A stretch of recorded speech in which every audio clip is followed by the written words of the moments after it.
teman-teman, kali ini kita mau gerbek bisnis di salah satu mitra saya. Ini namanya, beliau ini Pak Edi. Kita langsung saja sapa orangnya. Sore Pak Edi. Sore juga. Gimana kabarnya, sehat Pak? Iya sehat. Nah, syukur. Gimana Pak, rame Pak, lancar? Ya jalan lah kayak gitu. Karena posisi lagi pandemi, jadi kita ya memang semua pengusaha lah ya. Kena imbasnya.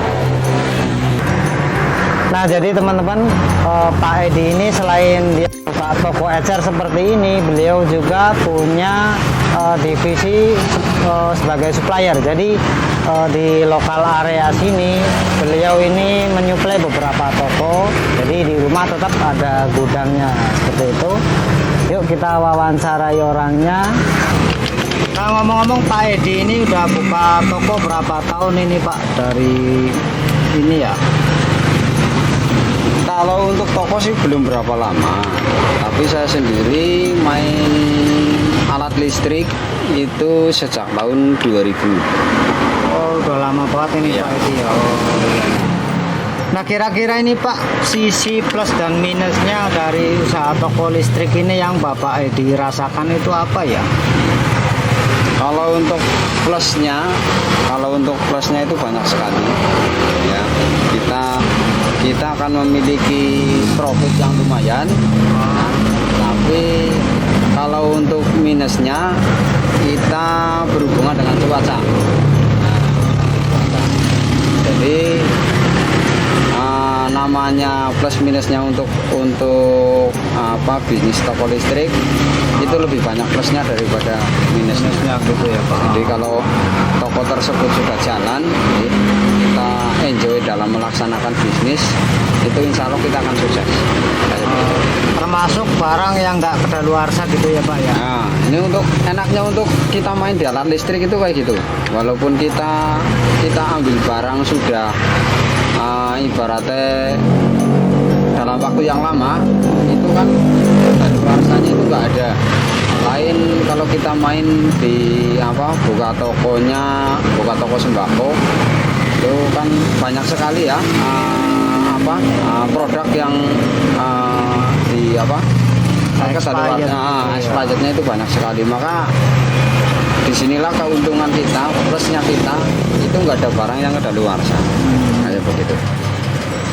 Kalau untuk range harga ini Pak, harga jual itu rata-rata masih mampu di atas apa, mungkin kurang atau lebih 30% seperti itu, masih ngangkat nggak Pak? Nah, kalau untuk harga kita lihat maksudnya kita lihat tempat. Nah, jika lihat tempat juga kita lihat brandednya tersebut ya.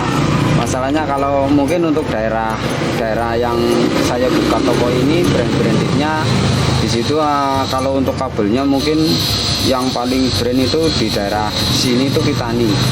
Ya, jadi kita ngambil Kitani sesuai dengan prestis yang ada.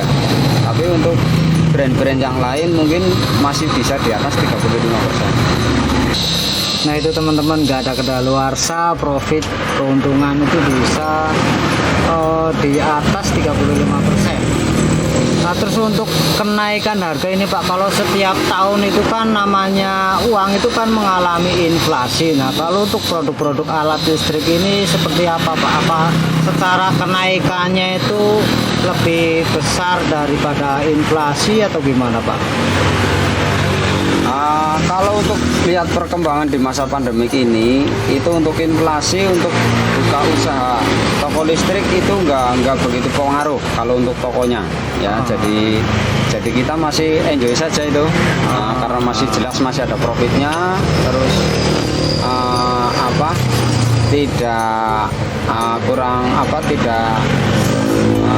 tidak begitu terpengaruh lah dengan adanya perputaran ekonomi yang lagi kayak gini. Kata orang pada inflasi, tapi untuk buka toko listrik sendiri tidak begitu pengaruh. Berarti boleh dibilang itu usaha toko listrik usaha yang tahan krisis gitu ya Pak? Nah, itu salah satunya usaha yang tahan pandemi Pak. Nah, terus ini ngomong-ngomong Pak, ini Pak Edi kan untuk buka toko itu kan baru kalau nggak salah sekitar mungkin 1 tahun belakangan ini ya pas pandemi itu ya. Iya, benar-benar. Nah kalau untuk omset harian itu rata-rata bisa tembus nyampe angka berapa ya Pak? Ya, untuk sementara ini kita masih di angka normal, ya masih di angka normal sekitar 900 sampai dengan nanti juga 200. Nah inilah teman-teman gambarannya itu seperti ini. Jadi nggak harus tokonya itu besar, bahkan rata-rata toko listrik itu ya segini ini. Jadi akan lebih menghemat budgetnya teman-teman gitu.